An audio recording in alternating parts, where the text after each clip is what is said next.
Yeah, on a day when Donald Trump sacked his top army general in the middle of the war, there is some bad news staring at America.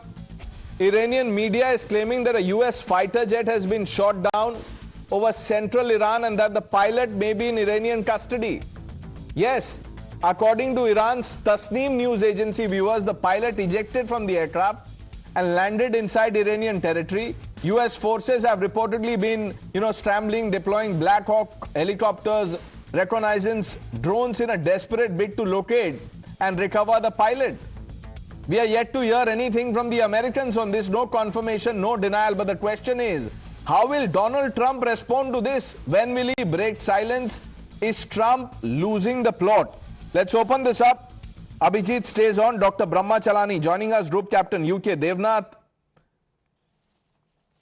and Lieutenant General Raj Shukla, and Sierra Claire, foreign policy analyst, also on the show.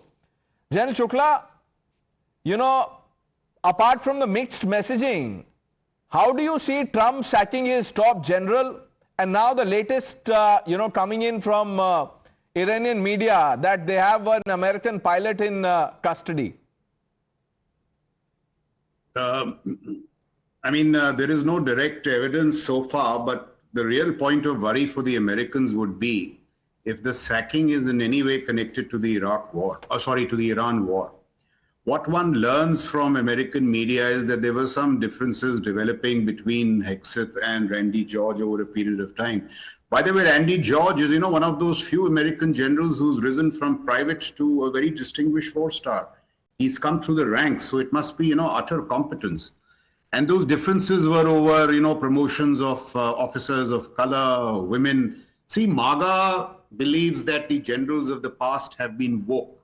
So they were encouraging diversity and, wokishness. And so they have sacked, while this may be news, they have sacked the chairman, Joint Chiefs of Staff. They've sacked a lady chief of the naval operations. They have sacked the boss of the DIA. They've sacked the vice chief of the air staff. So just as Z's on a roll there, Trump and Hegseth seem to be on a roll here. But what should really worry the Americans is, there have been some rumblings, even in the build-up to the Iran war. There were leaks in the Washington Post to suggest that Dan Kane had said 5 to 6 days and no further. Certainly don't get into a ground war. And that Randy George heads the army. And if those differences pertain to the Iran war, this is a critical moment in, in the war. If I may just make one point, look at how the current administration is absolutely tolerant of hearing what people say is truth to power. H.R. McMaster, who later on became National Security Advisor in the Trump 1.0, as a colonel, as part of his PhD dissertation, had written a treatise called Dereliction of Duty as part of his formal PhD while in service. And that book became a New York Times bestseller, and in that, he called out the American military political leadership of dereliction of duty in Vietnam. Now, people like me respected the military or the culture in America because you could dissent while serving. And now if Randy George, as things turn out, is being sacked for, flimsy reasons here and there, it should really worry the Americans and the American national security system. Ms. Claire, what do you make of, Trump's decision to sack the general in the middle of the war? Well, I'm not sure that it has to do with the Iran war, just because in the past, when there have been these type of immediate dismissals, it has been related to leaking. And there's no confirmation that is the case here, but the style of the dismissal, I think if it was a policy disagreement, we might have seen a different style of dismissal. And in terms of, being allowed to dissent, of course, we still have that culture. People are allowed to dissent. They're just not allowed to do it publicly. You can express your opinion to, Secretary Hegseth or if you have the audience to the president.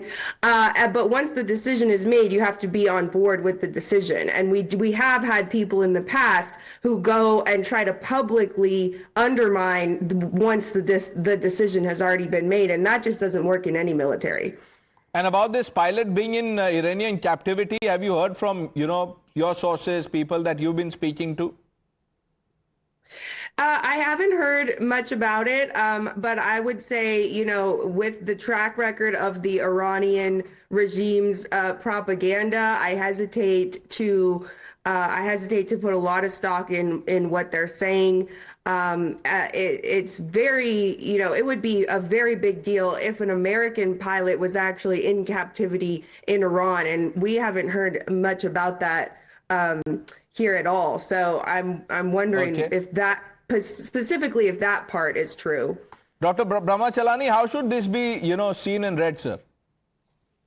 First, U.S. officials have confirmed that an American F-15 was shot down by Iran, and the U.S. has mounted a search and rescue mission. So on at least as far as this downing is concerned, the U.S. has confirmed that the plane was shot down. Earlier, the U.S. confirmed that one of its stealth fighters, an F-35, was damaged while being on combat mission over Iran, but that F-35 managed to land safely in a Gulf air base. So at least there are two hits that the U.S. has confirmed. We should keep in mind that both the U.S. and Israel maintain military censorship on enemy hits. So we get to hear confirmations only when officials are willing to confirm some damage or destruction. But I think the bigger issue is this, Pranesh, that the real question was never whether the US could cause large-scale death and destruction in Iran through bombing raids. Rather, the question from the very beginning was whether America's unrivaled military power could force Iran's capitulation. So far, it hasn't, and even with the ground invasion, Iran may not capitulate. Trump's strategic gamble in launching war on Iran has gone completely wrong for two reasons. He made two grave errors. One, he profoundly underestimated Iran's reprisal capabilities, and he overestimated US capacity to control the war's trajectory without triggering global economic consequences. Now, this war, even though it's approaching 5 weeks tomorrow, it's a short war so far. Yet, there is no other parallel in modern history when a war has caused so much global upheaval and triggered such serious economic consequences in such a short span of time. The Ukraine conflict actually pales in comparison to Trump's war on Iran. And a country like India is paying a heavy price for this war. Right. And not just India, but many countries. But the global South countries are paying the biggest price. So it was Trump's war, but the world is paying for the delusion of one man. And it appears that Trump still doesn't have an exit strategy or even clarity Abhijit? as to what he seeks to achieve from this war.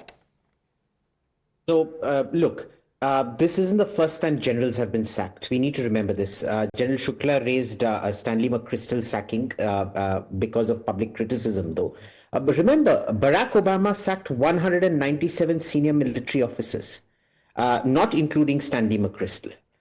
So, this is part and parcel of the system. Ever since George Marshall, who was the pre-World War II equivalent of defense minister in America, ever since he brought in the system of meritocratic sacking, it has been part and parcel of the system to go around sacking officers. In this particular case, it turns out that the immediate trigger was this list of 67 promotions. Now, one of the downfalls of the, missteps of the American system, I guess, is it is a vote up or vote down list. You don't get to choose which of these 60 odd officers get promoted up or not promoted. You have to approve the entire list.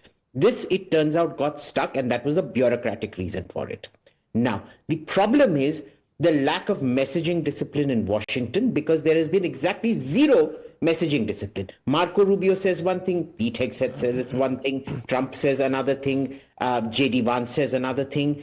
To sack a chief of army staff like this in the middle of a campaign is demoralizing. That said, remember, General Stanley McChrystal was sacked by Obama in the middle of a deployment. But also remember, General Douglas MacArthur was sacked in the middle of his deployment during the Korean War. Right. So there is nothing unusual about it for the American system. The American system can cope with it just fine. And, what do you make of the Iranian claim that they have an American pilot in their custody?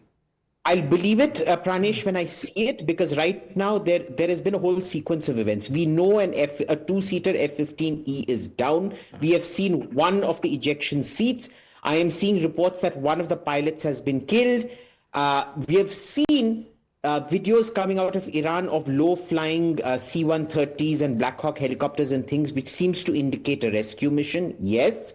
The Iranians, however, put out a bounty. They announced through TV a bounty for the capture of the pilot, which seems to suggest he may not be in custody, even though at the same time, while the bounty announcement was being made, other Iranian news outlets were saying that the pilot has been captured. The fear is one of the pilots is either very badly injured or dead, because the one seat that has been recovered, the 00 ejection seat, that seems to indicate that it was ejection at low altitude, and the second pilot may not have survived.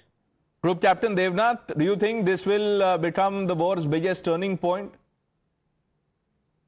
Pranesh, in any war, in any combat, tactical situation does warrant certain amount of attrition, and all the air forces are psychologically ready.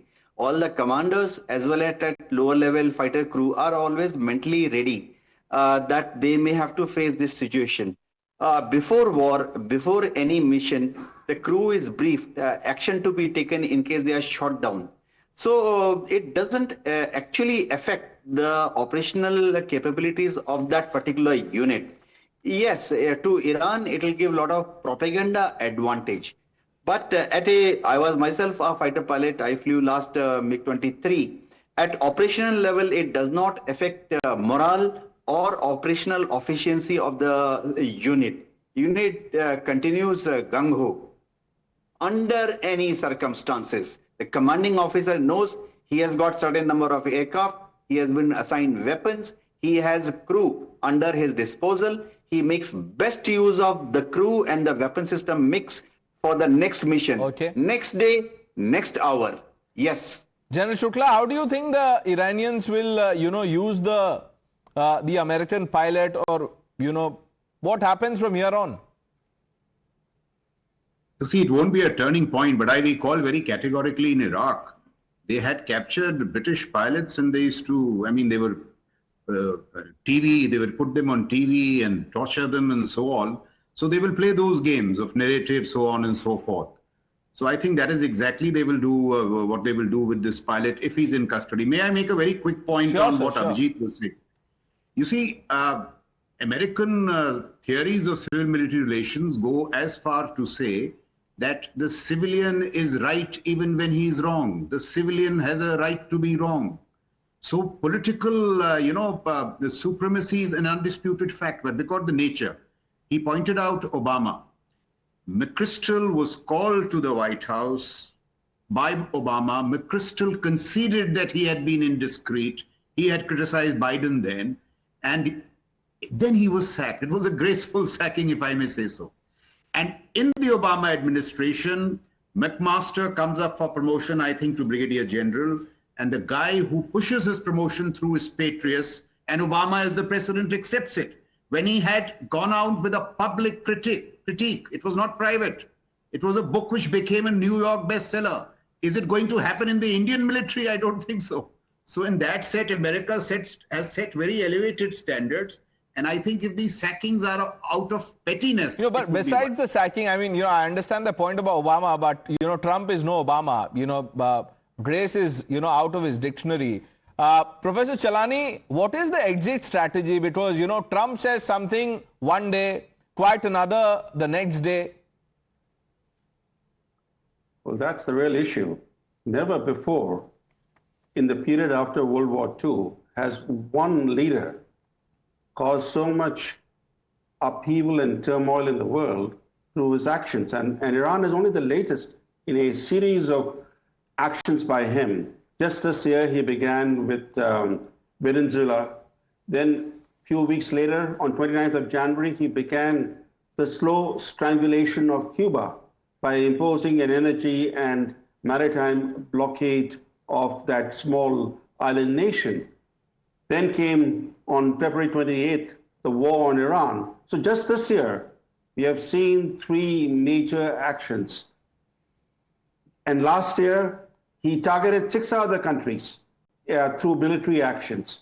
So he's been back in office only for 14 months, and he's already become a serial interventionist. Now, this particular intervention, the latest one, has boxed him in. He doesn't know how to get out of this. And box. that's the real question. How is this going to unfold? What will Trump say next? We are all waiting and watching. Thank you for joining us on India Upfront. The news are with Navita Kumar coming up on the other side.